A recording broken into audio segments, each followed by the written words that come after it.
Golden Spiral Media presents The Blacklist Exposed.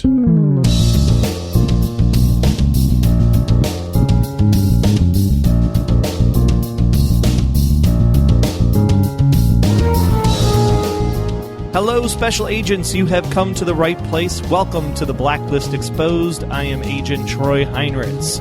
We are here with a special edition of The Blacklist Exposed with our Season 1 special archive episodes. The following episode appeared on the TV Talk Network for Season 1 of The Blacklist, and we're bringing it to you here on The Blacklist Exposed, remastered and used with permission from TV Talk. We hope you sit back, relax, and enjoy this special episode from Season 1.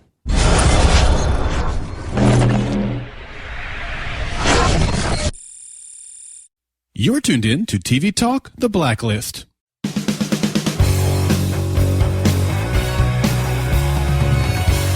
Welcome to TV Talk, America's #1 TV talk show network. And now it's time for TV Talk, The Blacklist.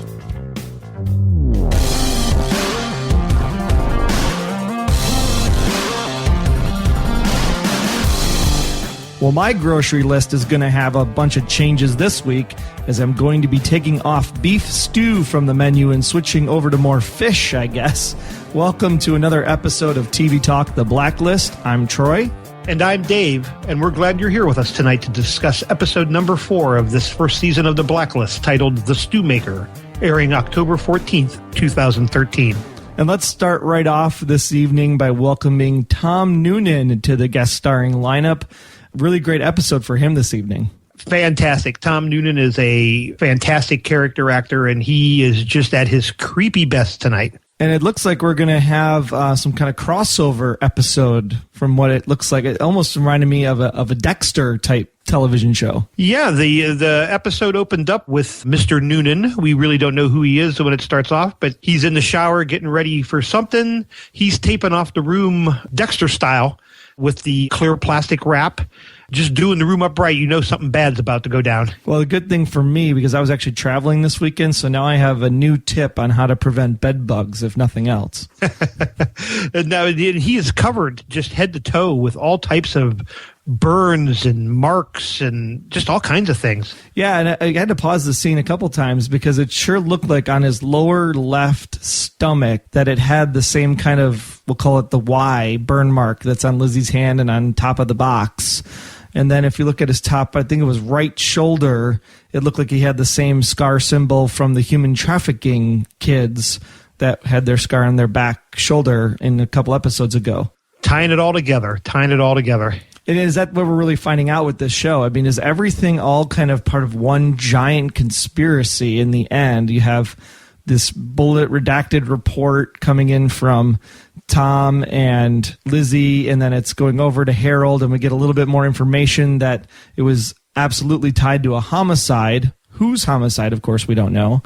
But is this all kind of tied into these criminals and tied into Red's 20-year disappearance? Yeah, this show does that better than any show I've seen in quite some time, actually, of just laying all that out there, and you know it all makes sense in some way. We just don't know how yet. So the untrust is running amok in this episode. You know, you have Ressler's not trusting them, and Harold's not trusting anybody else to get this information on the report. And then Red is just like, you know, let me go by myself. What do you think about trust? I mean, who would you trust if you had to pick sides at this point, Dave? Boy, I'll tell you, that'd be a tough one. I think Lizzie's, at this point in time, is the only one that kind of has a agenda of good, if you will, that it's apparent. You know, she just wants to know what her husband's into. She wants to know why Red's so interested in her. In the FBI, there's all types of dissension going on. Nobody's trusting one another. Everyone's watching Lizzie from afar. They don't want her to know they're watching, but they are. It's a very hostile work environment. So the thing that really had me going is that, you know, we've seen Red do this before where he's going to predict something is going to go down. The question is who is tipping Red off that this court scene is going to have? Is he putting this into motion, or is he getting fed intel from something else or someone else in order to pass along to Lizzie that she's going to have a really bad day? Yeah, he seems to have that information, but he seems rather shocked when he finds out that the Stewmaker is in town. He does, in fact, tell Lizzie that this big drug case with this drug lord by the name of Lorca is going to go south. But he's kind of surprised himself what actually ends up happening. Yeah, I mean, it's almost as if Red doesn't want it to be the Stewmaker. He's kind of has an inkling that it's going to be the Stewmaker, but that's almost like bad news for him. Like he's had some previous experience or previous encounter with this big bad guy of this week, which I believe was number 161 on the list from the title sequence. You know, you're never quite sure how these characters are going to come into play, because we know that this gentleman has concocted this room, this kill room, but we don't know who for. But that's quickly answered, because next thing we know, we're in the courthouse with Lizzie at the drug trial of this Lorca, and one of the jurors begins having a heart attack. On schedule or drugged, or what do we think happened there? It seemed to me that it was drugged, and then it turns out that it actually was. One of the paramedics tell them that it was chemically induced. Lizzie immediately knows something's wrong, and she goes to find the witness, because as soon as this all happened, they picked the witness up and hurried him out of the room. And, of course, Lorca's thinking this all probably go down on the backside, and, of course, our star witness is, I don't even know if disintegrated is the right word. That's one word for it. There's just nothing left, right? So what do you call it? What vanishes? Yeah, just gone. It turns out that there have been hundreds with this Lorca crime ring or drug ring, that literally hundreds of people have disappeared, but no body has ever been found. And this means something to Red. He knows immediately something's up. Yeah, and what I really loved here was we talked about John Eisendrath, who's helping out with the show as far as pacing and show running and things of that nature with John Bokenkamp, and John worked on Alias. So, of course, the first thing I noticed, being an Alias fan, was when the phone rang and it said Nick's Pizza. And I looked at my wife and I was like, hey, that looks familiar. Do you remember an Alias when they would call Sidney Bristow and it was Joey's Pizza? I wasn't an Alias fan, but that's really an interesting point. I wonder how many other people listening picked up on that. Yeah, if you picked up on it, you can just shoot us a talkback if you'd like to. Drop us a note on Facebook, Twitter, etc. I'm just curious if anybody else kind of had a little Alias homage and kind of flutter in their heart for the old Sidney Bristow days. Although I can definitely say that we're seeing a lot of great stuff out of Miss Boone playing Elizabeth Keene this season. She's been really fantastic in her role so far. She really has. I mean, she's going through a lot of stress, and you really feel for her character with everything that's going on in her personal life and everything else. We're very, very vested in what she's going through. So Red does confirm after they kind of look at the drain and smell the chemicals that the Stewmaker is definitely in town. And he says, of course, you'd need a plumber. That's one drain I wouldn't want to clean, I'll tell you what. But he also lets loose with the fact that this man is a trophy collector. He likes to take pieces of his victim. He knows where all these bodies are buried. And also, it's quite obvious that Lorca knows how to contact him. Right, and we find out later that those bodies that are buried aren't really bodies, but just a small trinket of their body, whatever that seems to be left over from the disintegration part. Right. And it's in his cabin in the woods that his wife never goes to because it's his own personal fishing spot. Right. So they decide to try to offer Lorca a deal. Now at this point, they want the Stewmaker. The Stewmaker is who they're after. They try to offer Lorca a deal, and he is so afraid of the Stewmaker that he'd rather just be locked up. He's not going to turn the Stewmaker over. They try to throw like a Homeland Security charge at him, and he's like, I'll take it because it's better than my entire family being wiped off the face of the earth. But again, who's the person that's really driving this home? Who's the leak, right? Is it Red blowing up this helicopter? Because it was just precision timed and great visual effects in this episode tonight. But, I mean, is it the Stewmaker? Is it Lorca? Is it the FBI? Is it the CIA?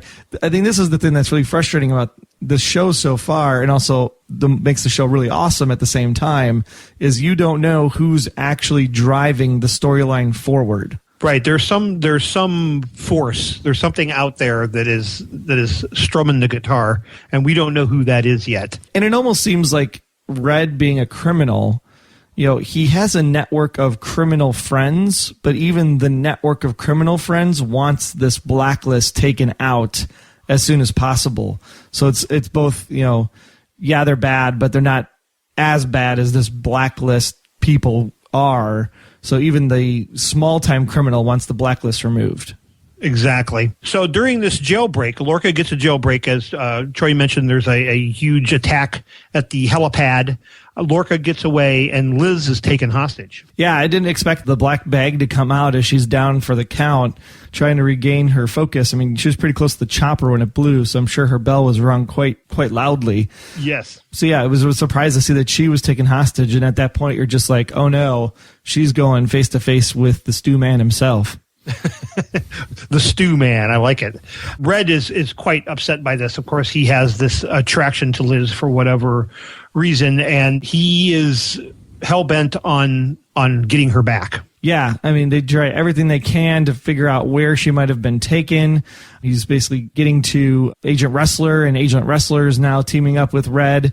You know, it's a point of contention for him because of the fact that Ressler has been working the Reddington case for quite some time. So the two of these guys working together, I mean, that's just fun drama right there to watch them work together. It really is. And one of the best scenes so far this season, actually, is they're going to meet this Lorca. He's apparently hiding out in the back of some restaurant. They go through, and as they're in the car, Red mentions, they're going to want to know who you are. So, just whatever. I'll kind of play along. So they march in there, and as soon as they walk into the room with Lorca, Red says, oh, yeah, this is Ressler. He's with the FBI. And, of course, immediately he is knocked to the ground with a knife to his throat. Yeah, but he rises to the task, takes the guy out, and he's definitely an asset. They basically get the name Stanley Cornish out of Lorcan to find that this is where we need to go next in order to get the Stewmaker and take him down. Right, and I really thought this was one of those Silence of the Lamb moments like they did with, it kind of sent the FBI in the wrong direction. And I was really thinking that that's where this was heading. But it turns out that the Stewmaker actually is Stanley Cornish. Now, what do you think about his family? Because if you were the wife or the kids and this was your dad and he comes home every day from work, I mean, that is a different work environment, to say the least. Exactly. And that was the beauty of having someone like Tom Noonan play the role, because Tom Noonan looks like he could be your grandpa. I mean, he really, truly does. But he can flip that switch and just become one evil, nasty dude at a heartbeat. And that's exactly what he does in this role. He is absolutely fantastic as a Stewmaker. Well, I know for sure one thing that I'm going to do is change my microchip in my dog. Because I don't know. That's right. Yeah, we need to discuss how that all goes down. The only thing they find in that hotel room when they clean it is one lone dog hair. Correct? Yeah, that's absolutely correct. And then Red actually steals the evidence right from underneath the FBI's nose. So did they let him steal it? Or I would assume that there's cameras watching that glass board, But I would think so. Picks it right off of there and just goes right on his way with Don Bay. Yeah, but he calls in to, I believe it's Maryland Dog Control, and pretends to be Mr. Cornish, giving some weird story about the fact that he's some type of a assistance dog and he can't find him, and he's able to get the tracking number. So he now knows where the Stewmaker is because he's tracking the dog. Yeah, so great option if you're a pet owner. I'd love to have that service. At the same time, we need to work on their security mechanisms for validating if the user is really the user. So the Stewmaker has taken Liz to this remote cabin. She's trying to play mind games with the Stewmaker. She's trying to humanize him, doing everything she can do to get away from this guy. And it seemed like she was succeeding at some point, because he actually removed the blindfold and showed his face. I mean, most times it's like, if you see my face, I got to kill you now kind of concept back from like the Mob. Right. But, he allows Liz to see his face and have almost kind of a personal connection with her about why he does the work that he does. And he gives this whole concept of your energy is transferred, and even though that you're gone, the energy is still there, and it's returned to nature. And he's very kind of out there, I guess, with his thinking. I think all those criminal types, they all try to find a way to justify their actions, and I think that's what that's how he was justifying his life as a hired killer, basically. So I guess chemicalizing a human body is the new form of recycling, then. But again, this another one of those great moments where Tom Noonan just really does a phenomenal job with the creepy, because he's going to torture and kill Liz. but he just does it in kind of such a gentle and caring fashion. He makes that statement of like, there's a massive nerves right below your shoulder blade. And the pain's going to be unbelievable or something. And it's like he's reading a children's book, but he's just saying these horrible, horrible things. I thought that was really keen because he was sitting there, not to say Elizabeth Keene, right? But was really keen on the fact that he almost had like this compassion for her to say, okay, honey, it's going to hurt a little bit. Actually, it's going to hurt a real heck of a lot, but we're going to stick this thing right here in your shoulder blade. You'll feel a little bit of pain, but don't worry about it because this is nothing compared to what's coming after that. Exactly. But during all this talking, at one point, he shoots Liz with a sedative of some type that will kind of slowly cause paralysis, but allow her to completely feel the pain. But she manages to escape. She takes off out the door. Yeah, I mean, nothing like having someone just talk your ear off in order to stall for time. And that's exactly what she's doing. They magically seem to get out of those zip tie handcuffs. I think we're going to have to switch to doing something better than zip ties. Maybe a staple chain or a chain of paper clips or something. I don't know. Yeah, something needs to be done. I agree. But she escapes and she's running through the woods. But of course, this paralysis is kicking in and she collapses and trying to hide behind a tree, only to be outed by that dog. Yeah, and he's got a massive bark to say the least, because I jumped about 10 feet when the dog barked from behind the tree. And then, of course, I mean, how creepier is it to be completely paralyzed and have some naked dude in the woods come up to you with a gas mask on? Exactly. So he drags her back to the cabin and flops her down on a chair, and he's getting ready to give her the old acid bath. Red comes in, basically saves her life, takes the stew man, ties him up, gets him ready over what looked like a bath of blood almost because of the red color. And then, basically just has this conversation with him, like almost like he's got some kind of personal vendetta going against the stew man. Yes, definitely. I mean, there is vengeance in his eyes and in his voice. He lets loose with a tirade talking about it's a story about a farmer.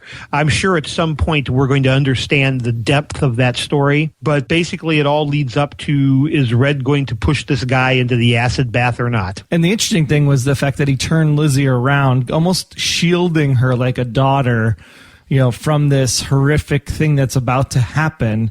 Assumes she's probably kind of knocked out still. But, of course, Lizzie hears the whole thing. She doesn't see it, but she hears the whole thing and now has a different opinion about Reddington overall. Absolutely. And into the acid bath goes the Stewmaker. He makes his own stew. And shortly after, Ressler and the FBI bust the front door down. Yeah, and as they're just kind of looking through the place, you see Red kind of looking through the trophy collection. At first, I thought he was going to take one of the jars, assuming that one of the jars was some formaldehyde of a body part of some kind, I'm assuming. I found it extra creepy. They were baby food jars, too. I don't know why, but that just struck me as really creepy. The Gerber baby always exists somewhere, right? Yes, Ed. But then he gets this photo album out, and he did take a picture of Liz, assuming that he was going to do the deed and go through with killing Liz.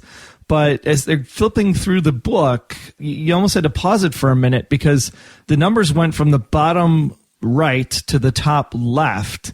And as you're going through, I was counting like 68, 69, 70, 71, 72, and then it jumps from 72 to 79. And there was a date, and I don't know if this was the birth date or the capture date, but it looked like it was December 1990 for number 79, and it seemed to be a female. So, and we're not given, that's the picture that Red takes. He takes it out of the book, and we're never really told why. We kind of see him at the end of the episode kind of longingly or lovingly looking at it. Yeah, almost like he was pondering some previous life or some previous encounter with this person in the picture. So we'll throw our talkback question out there right now because we want to know from you guys, who do you think the girl in the picture is in that souvenir photo that Red took? What do you think, Dave? I think it's a relative of some type. I don't know. I'm not going with daughter. I don't know if he'd show more emotion with the daughter. It's definitely somebody he knows, but I'm not sure who it could be. I don't know. I'm very confused by the whole thing, but I do agree with you. It's somebody from his life that was important to him. Yeah, the daughter card seems a little too easy, especially if we want to stick with our original theory that Liz is his daughter. Right. So probably not daughter, but maybe somebody really close, either like a second wife's daughter or maybe his brother's daughter or sister's daughter, something, or maybe it's a sister. That could be too. Maybe he was a little boy and it was his sister. That could be. Could be. I just thought of that now. I wasn't even thinking that, but that's the way he was describing the farmer story. It makes more sense now that he might have been the brother and she would have been the sister. Yeah, actually, here we are figuring it out while we record the episode. You got to love it. But we still want to hear if you guys agree with us or not. So we want to make sure that you answer that talkback question again. Who do you think the girl in the souvenir photo is that Red took? But what's more interesting was the fact that you have this skip of numbers from 72 to 79. What happened to photos 73 through 78? Yeah, and it's not even addressed. I'm not going to lie. Until we discussed the episode, I hadn't noticed it, but you're 100% right. There is a gap there. And, of course, we have to close off with the continuing story of Tom and Lizzie. And Tom is just understanding that Lizzie's been under a lot of pressure. She just had this horrific experience. So let's go ahead and get away. And as she's looking through the redacted information in this bullet, she finds the term Angel Station, and she's been trying to search for what that means. And then here Tom basically hands it to her on a silver platter. Yeah, he hands her a brochure for a place that they'd actually been to before in Boston, as I believe it was, correct? Yeah. And it's actually the name of a hotel. It's the Angel Station Inn. And it'll be interesting to find out when they were there previously if Tom was CIA or a spook or another foreign national, depending on how this story plays out, was he at work, I guess is the way I'm trying to think of the words, but was he at work at the time they were there last time? And is he going back there because maybe he needs to be at work again?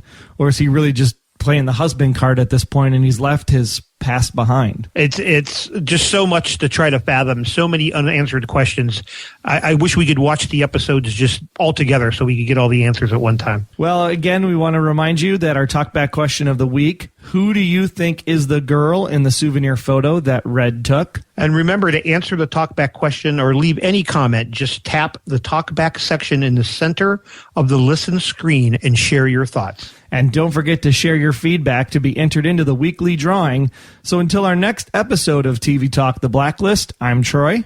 And I'm Dave. And until then, we want to remind you, in order to get the full experience of listening to us right on the TV Talk app, you can stay tuned for the rest of the show because all of the talkback clips from all of you come up next. And if you're not using the TV Talk app, you're missing half the show. So download the TV Talk app today and hear what you've been missing.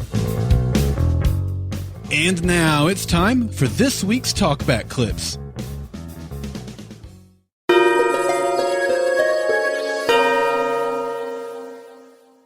We hope you enjoyed this special version of the Blacklist Exposed, previously aired on the TV Talk network and used with permission.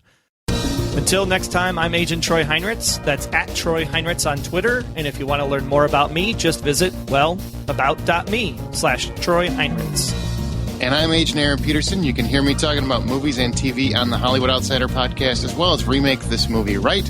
We are available at thehollywoodoutsider.com or on Twitter at H_outsider. Be sure to subscribe, download the app, submit your feedback, but most importantly, keep yourself off of the Blacklist.